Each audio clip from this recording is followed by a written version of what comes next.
రాజశేఖర రెడ్డి గారి మనవడు వైఎస్ రాజారెడ్డి గారి పెళ్లి జరుగుతున్న సందర్భంలో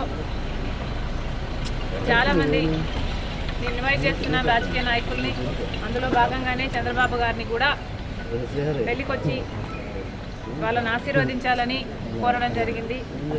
చాలాసేపు రాజశేఖర రెడ్డి గారి గురించి, వాళ్ళ ఫ్రెండ్షిప్ గురించి, వాళ్ళ రాజకీయ ఇనిషియల్ ప్రస్థానంలో జరిగిన విషయాల గురించి అన్నీ గుర్తు చేసుకున్నారు, మాకు గుర్తు చేశారు. చాలాసేపు మాట్లాడాం, చాలా సంతోషం అనిపించింది.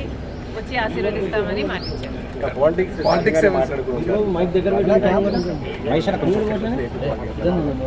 లేదమ్మా, యాక్చువల్లీ మోస్ట్లీ రాజశేఖర రెడ్డి గారి గురించే ఆయన ప్రస్తావించారు. ఇనీషియల్గా వాళ్ళు రాజకీయాలు మొదలు పెట్టినప్పుడు వాళ్ళిద్దరూ కలిసి ప్రయాణం చేశారు. పొద్దున్నుంచి సాయంత్రం వరకు వాళ్ళు కలిసే ఉన్నారు, జీప్లలో కలిసి తిరిగారు. ఇలాంటివన్నీ ఢిల్లీకి వెళ్ళారు. అప్పుడు చీఫ్ మినిస్టర్కి వాళ్ళిద్దరు కలిసి చేసిన ప్రయత్నాలు అయితేనేమి, ఇలాంటివన్నీ చెప్పుకుంటూ వచ్చారు.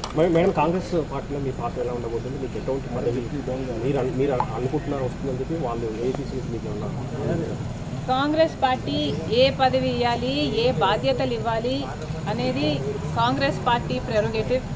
కాంగ్రెస్ పార్టీలో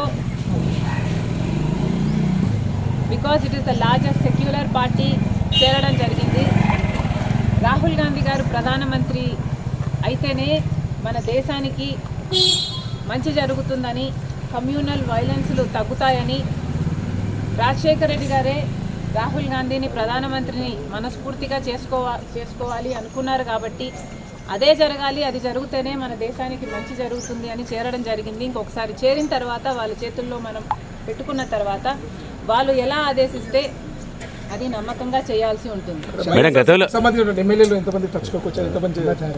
ఈ అన్ని రాజకీయాలు ఎట్లా డెవలప్ అవుతాయి, నాకు ఏ బాధ్యతలు ఇస్తారు అన్న దాని మీద డిపెండ్ అయి ఉంటుంది.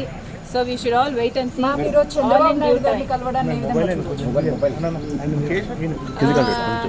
చంద్రబాబు గారిని చూడడాన్ని ఏ విధంగా కలవడం ఏ విధంగా చూడొచ్చు అంటే, మామూలుగానే ఒక ఫ్రెండ్లీ ఎన్వైరన్మెంట్లో అందరం చూస్తే బాగుంటుంది. నేను లోకేష్ గారు ఒక ట్వీట్ నాకు రిప్లై చేశారు. ఆ సందర్భాన్ని కూడా రాజకీయంగా చూడకండి. చంద్రబాబు గారికి ఒక క్రిస్మస్ కేక్ మాత్రమే పంపడం జరిగింది. ఒక కేకే కదండి, ఆ కేక్ క్రిస్మస్ కేక్ అంటే మేడం ఇప్పుడు మేడం ఈ చర్చ అంటే ఏంటంటే, లెట్ మీ ఫినిష్. ఆ కేక్ కూడా మేము ఒక చంద్రబాబు గారికే పంపలేదు, ఇక్కడ కేటీఆర్ గారికి, కవిత గారికి, హరీష్ రావు గారికి, ఇట్లాంటి వాళ్ళకు కూడా పంపడం జరిగింది. యాక్చువల్లీ ద బ్యాక్గ్రౌండ్ ఈస్, రాజకీయాలు అన్నది జీవితాలు కాదు, రాజకీయం అన్నది మా ప్రొఫెషన్. మేము ప్రజల కోసం చేస్తున్న ఒక సర్వీస్. ఆ క్రమంలో మేమందరము ఒకరిని ఒకరు మాటలు అనుకుంటుంటాం. మేము రాజకీయ ప్రత్యర్థులం కాబట్టి అనుకోవాల్సి వస్తుంది, అనాల్సి వస్తుంది.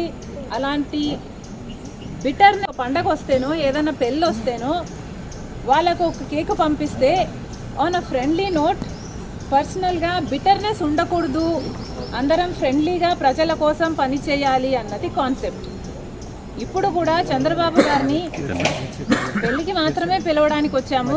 ఇది పొలిటికల్ కానే కాదు. చంద్రబాబు గారు ఒక తెలుగుదేశం పార్టీకి నాయకుడు, నేను కాంగ్రెస్ పార్టీలో ఒక కార్యకర్తను. మాకు రాజకీయంగా ఏ లావాదేవీలు ఉండదో, ఉండకూడదో, ఉండబోవు కూడా. రాజశేఖర రెడ్డి గారు కూడా తన సొంత పిల్లల పెళ్లిళ్ళకు కూడా చంద్రబాబు గారిని ఇన్వైట్ చేయడం జరిగింది. చంద్రబాబు గారు కూడా రావటం జరిగింది, మమ్మల్ని ఆశీర్వదించడం జరిగింది. ఇదేమీ వింత కాదు, విచిత్రం కాదు. సో దీన్ని ఒక ఫ్రెండ్లీ ఎన్వైరన్మెంట్తో చూస్తే అందరికీ కాంగ్రెస్ పార్టీలో మనం పెట్టుకున్న తర్వాత కాంగ్రెస్ పార్టీ ఏ బాధ్యతలు అప్పచెప్పినా ఆ బాధ్యతలు నేను నమ్మకంగా చేస్తానని ఆ రోజు చెప్పాను, ఈ రోజు చెప్పాను. మేడం, ఫ్రెండ్లీ రాజకీయాలు మేడం, మీరు ఫ్రెండ్లీ రాజకీయాలు కోరుతున్నారు. ఇప్పుడు అంతా ఫ్రెండ్లీ రాజకీయం ఉందా మేడం? ఒకవైపు మీ సోదరుడితో చంద్రబాబు నాయుడుకి వైరం ఉంది, మీరేమో రాజకీయాలు అలా ఉండకూడదు అంటున్నారు. ఎట్లా మేడం? Not condoning anything. ఇలా ఉన్నాయి రాజకీయాలు అని నేను మీకు చెప్పనవసరం లేదు, మీ అందరు కూడా చూస్తున్నారు. కానీ ఫ్రెండ్లీగా ఉండాలి. మనం అందరము కూడా ప్రజల కోసం ఉన్నాం. ఏ వేదిక అన్నది ప్రజలకు తెలుసు. ఏ ప్లాట్ఫామ్ని మనం ఎంచుకున్నా, ఏ పార్టీని మనం ఎంచుకున్నా ఉన్నది మాత్రం ప్రజల కోసం. సో ప్రజల కోసం నమ్మకంగా పనిచేద్దాం. పార్టీలు ఉన్నది, లీడర్లు ఉన్నది ప్రజల కోసం, స్వార్థం కోసం కాదు అన్నది నా అభిప్రాయం. చంద్రబాబు నాయుడుకి